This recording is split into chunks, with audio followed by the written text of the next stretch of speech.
सूर्य की सुनहरी किरणें विशाल स्वर्णगढ़ राज्य के महल की संगमरमर की दीवारों पर चमक रही थीं।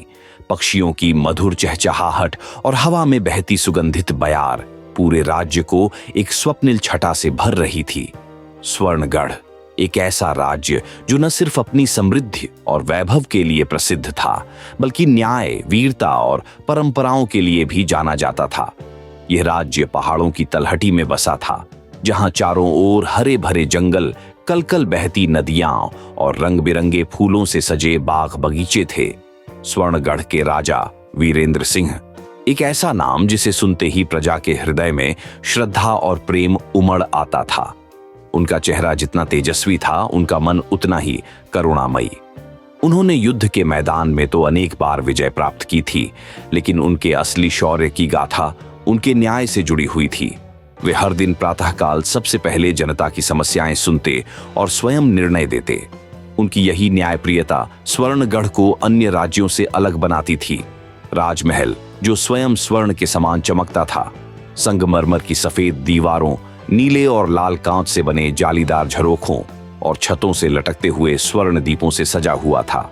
महल की सबसे ऊंची छत से राजा वीरेंद्र सिंह दूर दूर तक फैली पहाड़ियों, जंगलों और गांवों को देखा करते थे। उनके हृदय में यह भावना थी कि हर कोना, हर नागरिक सुरक्षित और सुखी रहे। लेकिन हर राज्य की कहानी में सुख के साथ दुख, उजाले के साथ अंधेरे भी जुड़ा होता है, और स्वर्णगढ़ में भी एक अंधकारमयी रहस्य धीरे धीरे पांव पसार रहा था। राजमहल से कुछ कोस दूर राज्य की दक्षिण दिशा में एक गहन और रहस्यमयी वन था, कपिलकुंड वन। यह वन सुगंधित नहीं, भयावह था। यहां सूर्य की किरणें भी घुसने से डरती थीं।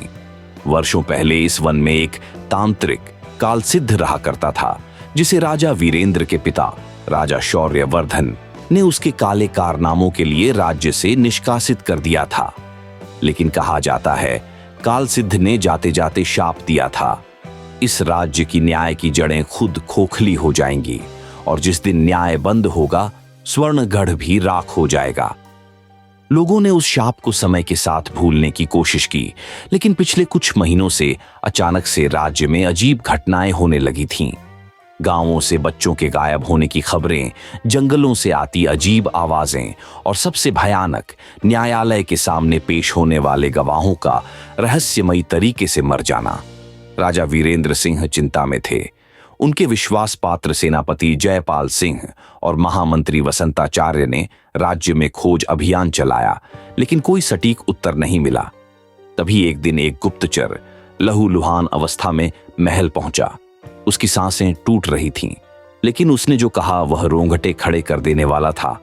राजा जी, दक्षिण के कपिलकुंड वन में कालसिद्ध लौट आया है। राजा वीरेंद्र सिंह के हृदय में आक्रोश की लहर दौड़ गई। उन्होंने उसी क्षण घोषणा की, अगर कालसिद्ध ने न्याय पर आघात किया है तो मैं उसका अंत करूंगा, भले ही इसके लिए मुझे अपनी जान क्यों न देनी पड़े। राजा ने विशेष सभा बुलाई। पूरे दरबार में सन्नाटा छा गया जब उन्होंने कहा, मैं स्वयं उस वन में जाकर सत्य का सामना करूंगा। यह युद्ध तलवारों से नहीं, न्याय के लिए आत्मबल से होगा। रानी प्रभा देवी, जो अत्यंत बुद्धिमती और धैर्यशील थीं, राजा के निर्णय से विचलित हो उठीं। उन्होंने हाथ पकड़कर कहा, स्वर्णगढ़ को न्याय से बढ़कर कोई और शक्ति नहीं मिली, लेकिन मैं अपने पुत्र को पिता के बिना नहीं देख सकती। राजा की आंखों में आंसू थे। उन्होंने अपने 10 वर्षीय पुत्र आरव को गोद में उठाया और कहा, पुत्र, अगर मैं लौटा तो तुम्हें न्याय का उत्तराधिकारी बनाऊंगा, और अगर नहीं लौटा तो याद रखना, अन्याय के सामने कभी मत झुकना। राजा वीरेंद्र सिंह अपने कुछ चुने हुए योद्धाओं के साथ कपिलकुंड वन की ओर बढ़े। जैसे जैसे वे जंगल में प्रवेश करते, वातावरण और भी भयानक होता गया। पक्षियों की आवाजें बंद हो गई थीं, पेड़ सूखे और टेढ़े थे, और अचानक एक बवंडर उठा और उसी के साथ एक काले वस्त्र में लिपटा व्यक्ति प्रकट हुआ। वह था कालसिद्ध। वीरेंद्र, उसकी आवाज गूंजती हुई जंगल में फैल गई। तू आया है? देख, तेरा न्याय कितना खोखला हो चुका है। अब तेरी बारी है न्याय मांगने की। राजा ने उत्तर दिया, कालसिद्ध, तू तंत्र का दुरुपयोग करता है, पर सत्य का सूर्य तुझे जला देगा। दोनों के बीच एक भयंकर युद्ध हुआ।